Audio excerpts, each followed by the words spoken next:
నువ్వేమో పీవీఆర్లో సినిమా చూద్దామంటావు, నేనేమో ఆ పీవీఆర్కే నా సినిమా ఇద్దాం అనుకుంటాను. నేనేమో ఆర్జీవి టైప్, నువ్వేమో రమాదేవి టైప్. మా ఇద్దరం కలిసి ఉండాలేం సావ్య. విడిపోయి ఎవరి దారి వాళ్ళు చూసుకోవడం బెటర్. నువ్వు ఎప్పుడైనా టైంకి వచ్చావా? ఇప్పుడు లేట్గానే వస్తావు.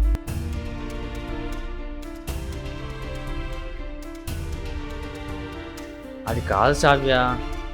సావ్య ప్లీజ్ సావ్య, నీకు దండం పెడతాను, నన్ను అర్థం చేసుకో.